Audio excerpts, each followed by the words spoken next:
of the Kaaba praying, that's fine. Okay, so just be on the side of the Kaaba where you see the door of the Kaaba in front of you and pray your 2 rak'ah. In the first rak'ah, what you're going to recite is Surah Al-Kafirun, right? قُلْ يَا أَيُّهَا الْكَافِرُونَ لَا أَعْبُدُ مَا تَعْبُدُونَ. Obviously this is after Surah Al-Fatiha. In the second rak'ah, after Surah Al-Fatiha, Surah Al-Ikhlas, قُلْ هُوَ اللَّهُ أَحَدٌ. So those 2 rak'ah are very quick. Okay, it's not like you're praying Taraweeh standing there, okay? Very quick, alhamdulillah, when you're done you can make a very short dua if you want. Also, when you're praying in front of the Kaaba, it actually is from the sunnah of the Prophet ﷺ to look at the Kaaba instead of looking at the ground. Tip, hint, right? So if you're standing in front of the Kaaba and you're praying, it's from the sunnah to look at it. Except in the case where you're looking at it and there's distraction happening around you in front of you, then it's better to look down, okay? It's the only time when you can look up. If it's not possible to offer this prayer in front of Maqam Ibrahim, then anywhere will be sufficient on that side of the Kaaba, okay? Anywhere is perfectly fine. Then we go off to the Zamzam wells. So the area where the Zamzam is, we'll point that out to you when we get there, inshallah. You saw it in the drawing. When you get there, you'll see the black stone. Just to the left of the green light, you'll see the Zamzam station where everyone is going to drink Zamzam. That's where it's a sunnah of the Prophet ﷺ to get there and to fill your belly with Zamzam. Drink Zamzam. And from the sunnah as well is that you face the Kaaba when you're drinking the Zamzam in front of it. So you take your Zamzam and you look facing the Kaaba and you drink your Zamzam, and it's actually standing. The Prophet ﷺ, when he was there, he stood and drank this Zamzam. Okay? So you stand, you face the Kaaba, you drink it. If you can't face the Kaaba, no big deal. If you want to sit down, no big deal. There's no prohibition. But you drink Zamzam, and also you can put the Zamzam on you. That is also what the Prophet ﷺ would do. He would take the Zamzam and he would put it on his hair, and put it on his face, and put it on him, right? Cool him down, put some on his feet, on his legs, wash his arms, make himself feel cool and good and refreshed. Now we're about to go for the next part of Umrah. You could recite this, Allahumma inni as'aluka ilman nafi'a wa rizqan wasi'a wa shifa'an min kulli da', because Zamzam we know is a cure for all illnesses. So you can do that. Also some people say, you know what, make a dua. Ask Allah subhanahu wa ta'ala for something. You're about to drink Zamzam, perfectly fine. Okay. Now we go for sa'i. We are about to, the Kaaba is here. We're now coming to Safa. Okay, we're going to Safa first. And as we're walking towards Safa, this is where we will begin our sa'i, and we will say, actually this is, you could say this as well, Allahumma inni uridu sa'i. This is like an intention, you can intend it. You do not have to do this as well, it's not compulsory. The reason why I'm saying this is sometimes people panic and they say, oh, I didn't say that dua. It is not compulsory. Okay, if you say it, good, just intend it in your heart. But what we do need to say is, إِنَّ الصَّفَا وَالْمَرْوَةَ مِنْ شَعَائِرِ اللَّهِ فَمَنْ حَجَّ الْبَيْتَ أَوْ اعْتَمَرَ فَلَا جُنَاحَ عَلَيْهِ أَنْ يَطَّوَّفَ بِهِمَا وَمَنْ تَطَوَّعَ خَيْرًا فَإِنَّ اللَّهَ شَاكِرٌ عَلِيمٌ. This is verse number 158 of Surah Al-Baqarah. Verse number 158 of Surah Al-Baqarah. Okay, very easy to remember. You can pop it up on your phone, just take a screenshot of it tonight and just save it there in your photo gallery so that you have it when you get there in case you forget. You say this, and then you climb up Sa'i. Where is it? Go back. You climb up Safa. You're not really climbing, you're just following the crowd and walking. Okay, it's all marble now. You'll see the mountain behind the glass. Okay, there'll be glass there. You'll see it. It also depends on what floor we are on when we're performing the tawaf. Okay? Sa'i, sorry. So when we get there now, we're standing on Safa, you want to turn facing the Kaaba. I mentioned the Kaaba is here, you're going to turn facing the Kaaba. Okay? When you turn facing the Kaaba,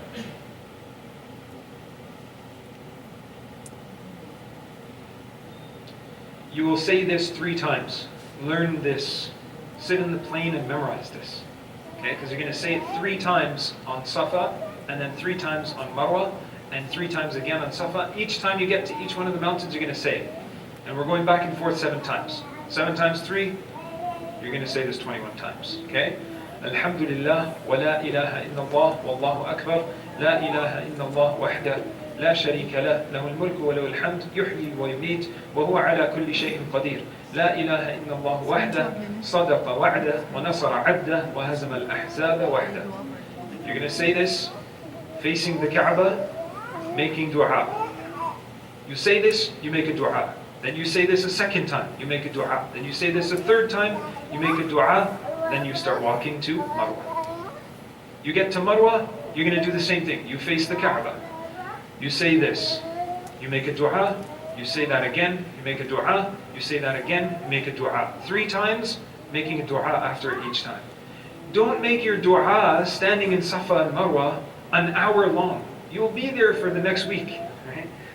Remember, while you're going between Safa and Marwa, you're making dua as well. While you're going around the Kaaba, you're making dua. So at this point in time, you're going to be thinking, how many more people do I need to make dua for? I can't remember anyone. Okay? So just make general dua for yourself, for your family, and so on, but make sure it's coming from the heart. But don't expect to stand there and the whole group is waiting for you for like 20 minutes to finish making your dua, and then you're like, well, I have to do it 2 more times. We're gone. Okay? Because we can't keep the whole group waiting. If someone wants to stay, that's perfectly fine. Okay? But the reason why I'm saying this is as you're walking from Safa to Marwa, you have time to make dua as well. Okay? So you don't need to be standing there to make dua. And while you're going between Safa and Marwa, don't make it a chat session where you're talking, okay, you know what are we doing tomorrow? Where are we going to, you know what, I'm super hungry, let's go hit up Burger King, man. I saw Burger King and I saw Kaaba facing chicken. KFC, right? Kaaba facing chicken.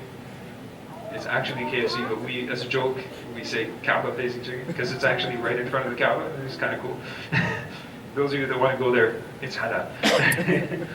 So we do that. Then we proceed towards Marwa.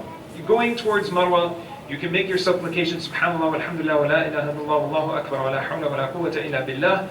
You could say any dua you want. You can recite from the Quran. You'll even see people holding the Quran in front of them. You might even see me with my phone in my hand, just reciting from the Quran. Just because you're tired and you're exhausted, you just want to recite while getting rewards of looking at it as well. Right? So you're walking and you're reciting Quran, you're making dua, you're doing adhkar. That's what you do between Safa and Marwa. Now, you go from Safa to Marwa, and that is 1 time. From Marwa back to Safa, that's 2. I know some people, especially some of the elderly, they will make this mistake just because they forget, and they will go from Safa to Marwa and back to Safa and consider that to be 1. It's long, it's hard, you're tired already, right? So remember, you go from Safa to Marwa, 1. Marwa to Safa, 2. Safa to Marwa, 3. Marwa to Safa, 4. And back and forth, okay? And we will end at Marwa, okay? From Safa to Marwa, as you walk towards Marwa, you'll arrive at the green fluorescent light. So between the 2, you will see the green lights. Again, just like this. That's where the men will turn into Usain Bolt, right? Ben Johnson, back in the day, and they will run. But don't run too fast, you might slip and fall on the marble, okay? So you will run, but not at a slow pace. Literally will like jog across. At that point in time, you're going to be tired, your knees are going to hurt when you do this, right? But run. And then wait for the rest of the group and the sisters. Because the sisters, you just continue to walk, okay? The sisters don't run or jog, the sisters just walk through. We will run and we will slow down and we will wait for you to catch up and we will continue. Okay? We won't leave anyone behind, inshallah ta'ala. That's not our intention. Okay, so you'll do that and you'll see the green lights. From green light to green light is when you run. So it's a very small area. It's literally like from that window to a little bit further than that window. Okay, and you're going to be running that distance. It's probably about double that. When we're done going 7 times between the 2 mountains, we will end the 7th round at which mountain? Marwa. It's my daughter's name. Remember, you can't forget. If you're at Safa, you're in the wrong place. Okay? Marwa. You will end at Marwa. When we get to Marwa, that's when we need to sort out our hair. For the brothers, you have 2 options. You can shave your hair, okay? Which gives you the full reward of performing your Umrah and the reward of shaving your head and everything. You can trim your hair as well, which is a little bit lesser reward than shaving. Okay? Both are perfectly fine. For those that might feel bad shaving their head, this is probably the only time that you will do it in your life, so do it. Right? Why not? Just be a little adventurous, okay? But we won't be shaving our heads right there. We will go to the barber shops and we will do it. So, you know, it's going to cost a little bit, like 10, 15 reals or something, usually about 10, 15. and then we get our heads shaven or trimmed. I personally will be trimming my hair for probably the second time in my life, okay? My wife wants me to grow my hair long. It's something I'm doing for her, so don't get mad if you see me with my hair long. You're like, didn't you do Umrah? Yes, I did. I trimmed my hair. I'm going for Hajj later this year. I will shave it then, okay? Just letting you know now, okay? For the sisters now, the sisters will just trim some hair. Even for the brothers that are trimming some hair, technically, all you need to do is just take a piece like this, Trim that much off? and that's enough. For the sisters, the same thing. You just take a piece of hair, you trim some off, that's it. You're done. You're done, your Umrah. It's finished. Like, you can go chug down some burgers, you could take your ihram off, take a shower, put clothing on, put your shoes on. You're done. Your Umrah. It's finished. That's it. Khalas. Done. Alhamdulillah. Just that easy. And subhanAllah, a lot of the time people don't realize it. They're like, wait a second, there must be something else. We have to go pray 2 rak'ah, we have to go back to the Kaaba. No, you're done. You don't have to go back to the Kaaba, we're done. From here we go right out to the barber shops and we're done, right? So, ihram is done at that point in time. You can go shower. Everything else becomes halal upon you. Whatever we said you're not allowed to do, you're now allowed to do once again, okay? At that point in time, Umrah is complete. The restrictions of ihram are lifted. Be thankful to Allah subhanahu wa ta'ala for giving us this opportunity. Then we will talk about this stuff when we are there in Makkah and Medina. Okay? Questions or comments? Yes.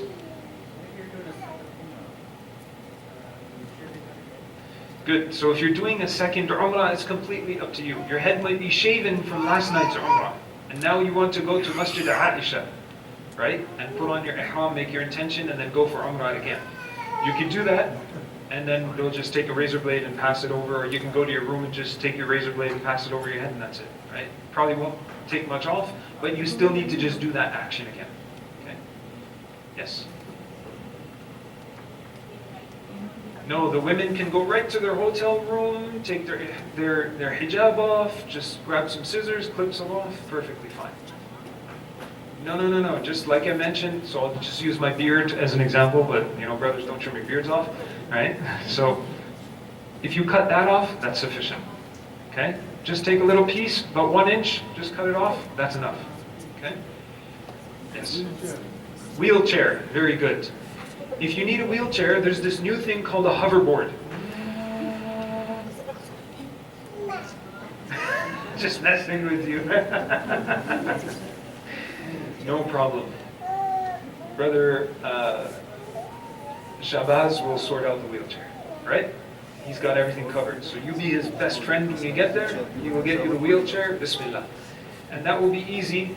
However, that's up to you if you want to go with her. Your mother's? It's your mother or your grandmother? Your mother. So you will go with her or the person pushing. We'll sort that out when we get there, inshallah. You discuss with Brother Shabazz what option you want, because there's different options. You can have someone push her, or you can push her yourself. So it's up to you. Right?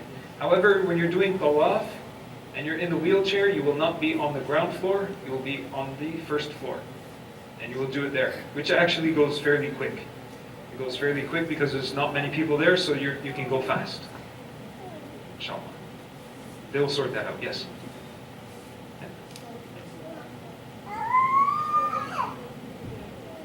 Yes.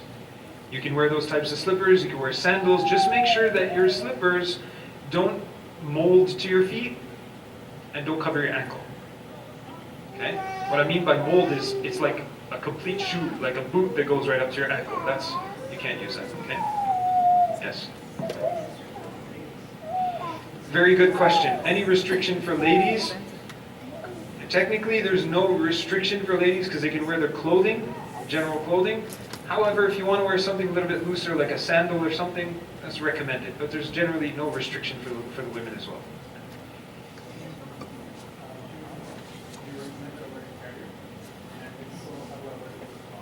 A carrier for the child? I will recommend, because you're going for Umrah, that you just gut it out.